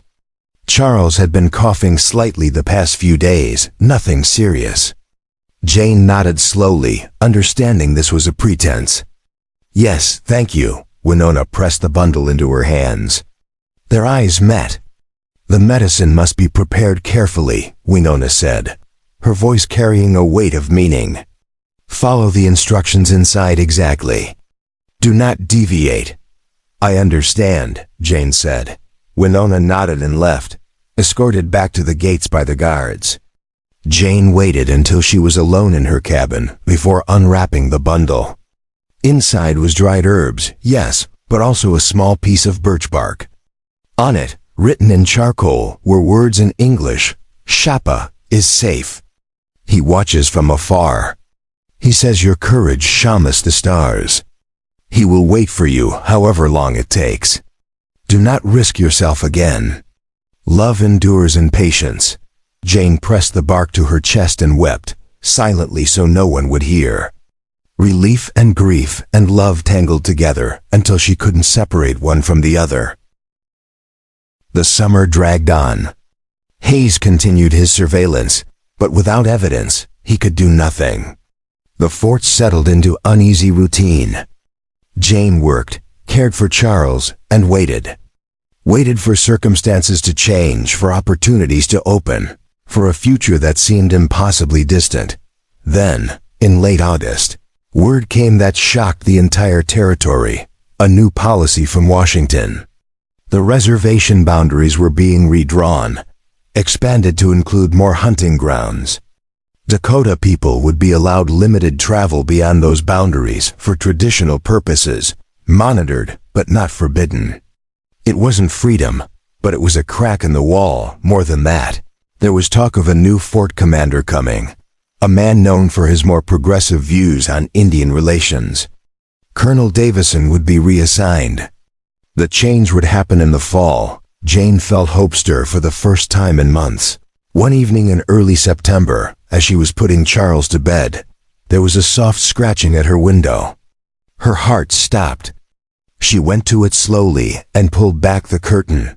Shapa stood outside in the shadows, barely visible. He pressed his hand against the glass. She pressed hers to match it, separated by the thin barrier. They stood that way for a long moment, drinking in the sight of each other. Then he was gone, fading into the night like smoke, but the message was clear. He was still there. Still waiting. Still believing in a future where they didn't have to hide. Jane climbed into bed beside Charles and closed her eyes. She didn't know how long it would take. Months, maybe years. But she would wait. She would endure. She would fight for the right to choose her own path. To love whom she chose. To live a life of truth rather than fear. Because some things were worth any risk, and love, real love. The kind that saw past difference and division to the human soul beneath. Was worth everything. Fort Randall, Dakota Territory. September 1879. The leaves on the cottonwoods had turned gold, catching the afternoon sun like flames. A year had passed since the night Shapa had pressed his hand to Jane's window, since haze had chased shadows on a dark ridge, since love had become both a promise and a patience. The fort looked much the same, its wooden walls weathered by another cycle of seasons. But everything within those walls had shifted in ways both subtle and profound. The new commander, Colonel Benjamin Marsh, had arrived in October of the previous year with policies that startled the hardened soldiers under his command. He believed in what he called practical peace, a recognition that the Dakota people were not vanishing and that coexistence required more than treaties, written in Washington by men who had never set foot on the plains. He established regular trading days, hired Dakota scouts to work alongside army trackers, and most remarkably, he invited tribal elders to monthly councils where grievances could be aired and solutions proposed. It was revolutionary. It was fragile, but it was real. Jane had watched these changes with cautious hope, never pushing, never drawing attention to herself. Hayes had been transferred to a post in Kansas, much to everyone's relief, and with him gone, the atmosphere at the fort had lightened considerably. She continued her work in the gardens, which had expanded under her care into something remarkable. Rows of beans, squash, corn, and medicinal herbs now flourished where once only weeds had grown. Other women had joined her effort, and what had begun as simple survival had become a kind of community. Charles was nearly 2.5 now, speaking in full sentences, running everywhere on sturdy legs, asking endless questions about everything he saw. He had his father's dark hair and Jane's pale blue eyes, and a personality entirely his own, curious and fearless and kind. Jane watched him grow with wonder and occasional terror, amazed that this small person had survived everything they had endured together. It was late September when Winona appeared at the fort gates again. This time not alone, but with a small delegation. 5 Dakota people, 3 men and 2 women, all dressed in their finest clothing, approached under the white flag of peaceful intent. They asked specifically to speak with Colonel Marsh and, surprisingly, with Jane Kensington. Word spread quickly through the fort. Jane was in the garden when Private Cooper found her, his expression unreadable. "Mrs. Kensington, the colonel wants to see you in his office. There are Dakota visitors, and they've asked for you by name," Jane's heart hammered. She wiped her hands on her apron, scooped up Charles, and followed Cooper across the yard. Curious faces watched from doorways and windows. She held her head high, refusing to show the anxiety churning in her stomach. Inside the colonel's office, Winona stood with the other Dakota visitors. Colonel Marsh sat behind his desk, looking intrigued rather than hostile. He gestured to a chair. "Mrs. Kensington, please sit. These visitors have brought an interesting proposal." Jane sat, settling Charles on her lap. Her eyes found Winona's. The older woman's expression was calm, but something flickered in her gaze. Recognition. Respect. Colonel Marsh leaned back in his chair. Winona here serves as a liaison between her people and several forts in the territory. She's been instrumental in maintaining peace. She's proposed something I've never heard before, but I'm inclined to consider it. Winona stepped forward and spoke, her English clear and measured. My people wish to establish a school near the reservation boundary. A place where Dakota children can learn the white man's words and numbers, but also where white children can learn our language, our history, our ways. A bridge between worlds. Jane's breath caught. It was audacious, impossible, brilliant, Marsh continued. She's asked if you would be willing to teach there. Mrs. Kensington. She says you are trusted by her people, that you have shown respect and courage. She believes you could help make such a school successful. Jane's mind reeled. Teach at a school between worlds. Leave the fort. Live on the boundary between Dakota land and white settlement. It would be dangerous, controversial, many would oppose it. But it would also be purpose, meaning, a chance to build something new. Why me? Jane asked Winona directly. Because you see people, not sides, Winona replied. Because you have walked between worlds and survived. Because my nephew speaks of you as one who chooses truth over comfort. There it was. The acknowledgement, subtle but clear, that Winona knew about Jane and Shapa. That this proposal was not just about education, but about creating a space where the impossible might become possible. I would need to think about it, Jane said carefully. And I would need assurances about safety for myself and my son. Of course, Marsh said. This would be an official position, sanctioned by both the Army and the Tribal Council. You would have protection and support. But I'll be honest, Mrs. Kensington, there will be resistance. From both sides. Some of my soldiers will think you're a traitor. Some of Winona's people will think she's surrendering their children to white influence. This won't be easy. Nothing worth doing ever is, Jane said quietly. Marsh smiled slightly. I like you, Mrs. Kensington. You've got steel in you. Take a few days to consider. But I hope you'll say yes. I think this could be important. The meeting ended. As Jane was leaving, Winona touched her arm. Walk with me a moment, she said. They stepped outside, moving away from listening ears. Winona spoke softly. The school would be at the place where Clear Creek meets the bluffs. Do you know this place? Jane's heart skipped. She knew it. It was less than 2 miles from the Lone Pine, from the places where she and Shapa had met in secret. I know it, she whispered. Good, Winona said. Then you understand what I am offering. Not just a school, but a life. A future. The chance to stop hiding. Does he know about this? Jane asked. It was his idea, Winona replied. He brought it to our council. He said the children need teachers who understand both worlds. He said you are that teacher. He did not speak of his feelings, but we are not blind. We see. Jane's eyes filled with tears. Your people would accept this? Accept us? Some will. Some will not. That is the nature of change. But Shapa is respected among us.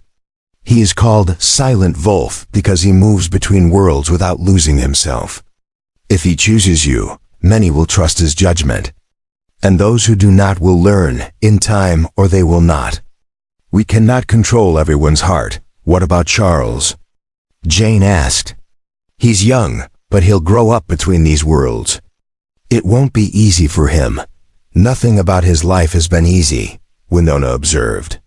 Yet look at him, strong, curious, loved. You have given him a foundation. Now give him a bridge. Jane looked down at Charles, who was tugging at her skirt, pointing at a bird. She thought about the life she could offer him here at the fort, safe but limited, surrounded by walls both physical and invisible. Then she thought about the life she could offer him at the school, Dangerous but free, surrounded by open sky and the possibility of something new. I need to speak with him, Jane said. With Shapa. Before I decide, Winona nodded. Tomorrow night. The full moon. Come to the Lone Pine. He will be there. The next evening, Jane made her preparations carefully. She told Mrs. Hartley she was taking Charles for a walk to tire him out before bed. The older woman had grown fond of Jane over the past year and asked no difficult questions. Jane bundled Charles warmly and walked out through the fort gates openly this time, no longer sneaking through gaps in walls. Colonel Marsh's new policies allowed civilians to travel short distances from the fort during daylight. And though the sun was setting, no one stopped her. She reached the Lone Pine as the moon rose, huge and silver. And there, as promised, was Shapa. He looked the same and yet different. His face had more lines, evidence of a hard year. But his eyes, when they met hers, held everything she had been feeling. Longing, hope, love that had endured through silence and separation. Jane, he said, and crossed the distance between them in 3 long strides. They came together with the desperate intensity of 2 people who had been denied touch for too long. The kiss was fierce and sweet and tasted like freedom. Charles, caught between them, laughed and patted both their faces. They broke apart, breathless, and Shapa lifted the boy into his arms. He has grown, Shapa said, his voice rough with emotion. He asks about you, Jane said. I've told him stories. I call you the friend who helped us when we were lost. He wants to meet you properly, and now he can, Shapa said, looking at Charles with such tenderness that Jane's heart ached. If you accept the school, if you choose this path, tell me what it would mean, Jane said. Really mean. Not just the pretty vision of children learning together, but the reality. The dangers. The challenges. Shapa set Charles down carefully, letting the boy toddle around exploring. Then he took Jane's hands. It will be hard, he said honestly. There will be people on both sides who hate what we represent. We will face insults, threats, perhaps violence. Your son will grow up knowing he is different, that his family does not fit the world's expectations. There will be times when we question whether we made the right choice. But, Jane prompted, but we will be together, Shapa said simply. We will build something that matters. We will show our children, yours and the ones we teach, that different worlds can touch without one destroying the other. We will prove that love is stronger than fear, that courage is found in small daily choices, not just grand gestures. We will be free, Jane, truly free. Not because we hide or pretend, but because we refuse to let others' hatred define us. Jane looked at him, this man who had saved her life and then, slowly, taught her how to live it.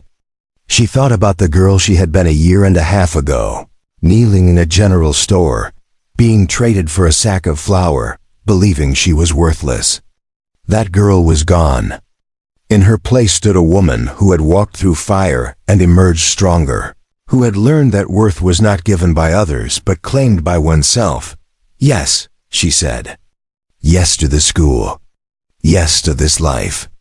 Yes to you. Yes to all of it. Shapa pulled her close, burying his face in her hair. She felt his shoulders shake and realized he was crying silently. She held him, this strong man who had carried so much alone for so long, and let her own tears fall freely. When? She asked eventually. The school will be ready by late October, Shapa said. Winona and others have been building it in secret for months. Small but solid. Room for teaching, room for living. It waits only for you. Then I'll come in October, Jane said. I'll give Colonel Marsh my answer tomorrow. I'll prepare Charles. I'll say goodbye to the few friends I've made. And then we'll start our new life. They spent hours talking that night, making plans, discussing details, simply existing together after so long apart. Charles eventually fell asleep on a blanket Shapa had brought. and they sat beside him, hands clasped, watching the moon trek across the sky. "I was afraid you would change your mind," Shapa admitted quietly. "That the waiting would be too much.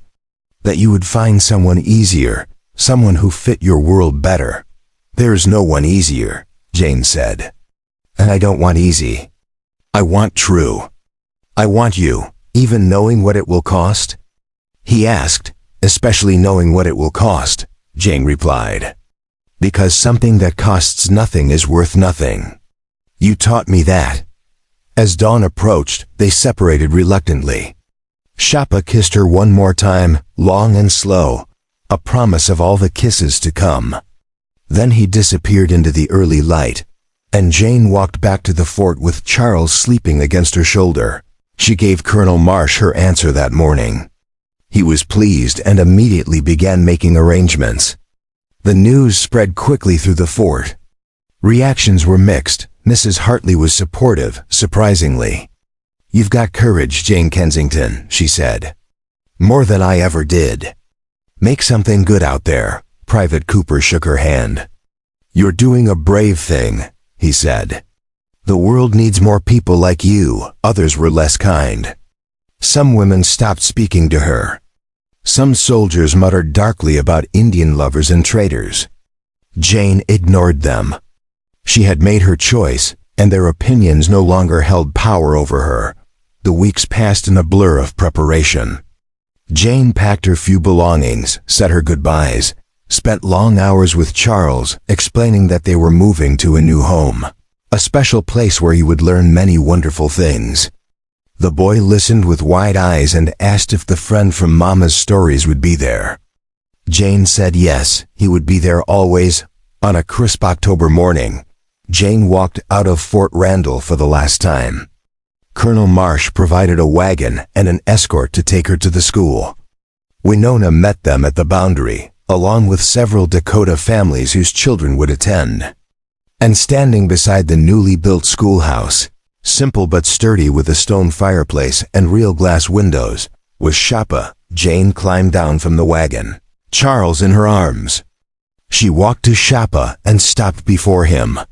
The Dakota families watched. The army escort watched. Everyone was silent, waiting to see what would happen. Shapa reached out and took Charles from her arms, lifting the boy high. Charles laughed, delighted. Then Shapa lowered him and offered his hand to Jane. She took it. They stood there, hands clasped, before all these witnesses, making their choice visible and undeniable. "Welcome home," Shapa said softly. "Home," Jane repeated. And the word had never felt more true. The school opened a week later. 7 Dakota children and 3 white children from nearby homesteads attended that first day. Jane taught them letters and numbers in the morning. In the afternoon, Shapa taught them to identify plants and track animals. The children were wary of each other at first, divided by language and culture and all the weight of history. But children are resilient, and curiosity eventually overcame fear. Within a month, they were playing together during breaks, teaching each other words, laughing at shared jokes. Jane and Shapa built a life together beside the school. They married in a Dakota ceremony in November, with Winona presiding and the students as witnesses. Some of Jane's former acquaintances from the fort attended, though others stayed away. Some of Shapa's relatives came, though others refused. It didn't matter. The people who mattered were there. Charles thrived in this new world. He learned to speak both English and Dakota fluently. He learned to read and write, but also to read tracks and weather patterns. He grew up surrounded by children from 2 cultures, absorbing the best of both. When he asked Jane one day why his family was different from others, she knelt and looked him in the eyes. "We're different because we choose to be," she said. "Because we believe love is stronger than fear, and that different people can live together if they're brave enough to try. You get to grow up knowing 2 worlds, Charles. That's not a burden. That's a gift." The school grew. By the second year, 15 children attended. By the third, 22. Other teachers joined them. both white and Dakota, building on the foundation Jane and Shapa had established. The school became known throughout the territory, controversial but undeniable in its success. Children who attended went on to become translators, traders, teachers themselves, bridges between worlds. Jane and Shapa had 2 more children over the years, daughters who grew up running wild across the plains, equally comfortable in buckskin or calico. The family was not always accepted, not always welcome in either world. There were hard times. Times when hatred flared and threats were made. Times when Jane wondered if they had made the right choice, if the cost to their children was too high. But then she would see Charles teaching a younger Dakota child to write their name, or watch her daughters playing a game that blended both cultures, or feel Shapa's hand in hers as they stood together watching the sunset. And she would know they had chosen correctly, not because it was easy, not because everyone approved, but because it was true, because they had refused to let fear or prejudice or the weight of history dictate their lives, because they had dared to imagine something different and then had the courage to build it. On a warm evening in late spring, 5 years after the school had opened, Jane stood at the door of their home watching the sun sink toward the horizon. Charles was inside helping his sisters with their studies. Shapa was repairing a fence nearby. The school stood solid and welcoming behind them. Students' laughter drifted on the wind. Winona approached, older now but still strong. She stood beside Jane, both women watching the light fade. "You have done well," Winona said. "We've done well," Jane corrected. "All of us together. Do you ever regret it?" Winona asked. "The choice you made? The life you left behind?" Jane thought about Fort Randall, about the safety of walls and the comfort of fitting in. Then she thought about this life, difficult and beautiful and entirely her own. She thought about Shapa and their children and the students who were learning to walk between worlds without losing themselves. "I regret nothing," Jane said firmly. "I was traded for a sack of flour once. I let myself believe I was worthless. Then a Dakota warrior showed me I was wrong. He didn't save me. He gave me the chance to save myself. And I did. We did. We're still doing it every day."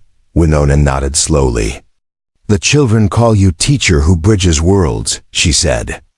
"It is a good name. What do they call Shapa?" Jane asked. "Still silent Wolf," Winona replied with a slight smile. "But now they add, who found his voice. He speaks more now than he ever did." "You have changed him too. We've changed each other," Jane said.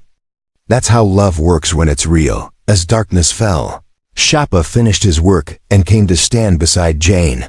He put his arm around her shoulders. She leaned into him, solid and warm and home. They stood that way as stars emerged, one by one, filling the vast Dakota sky. "Do you remember the first night?" Jane asked quietly. "After the stampede? When we camped by the creek and you kept watch while I slept?" "I remember," Shapa said. "Did you know then?" She asked. "That we would end up here?" "No," Shapa admitted. "I thought only about keeping you alive. I did not imagine war was possible, but it was," Jane said. "Because you dared to imagine it," Shapa replied. "Because you refused to accept the world as it was and insisted on building the world as it should be." Jane turned in his arms to face him. "We built it together," she said. "And we'll keep building it. For our children. For all the children. For everyone brave enough to believe that love can bridge any divide." Shapa kissed her then, tender and sure. And in that kiss was everything they had survived, everything they had built, everything they would continue to create together. Two people from different worlds who had dared to choose each other, who had refused to let hatred win, who had proven that courage and love were stronger than fear. Inside the house, their children called for them. The evening meal was ready. The family gathered together, speaking both English and Dakota, laughing at shared jokes, planning tomorrow's lessons. Outside, the plain stretched endless under stars. And somewhere in that vastness, other people were watching those same stars, and perhaps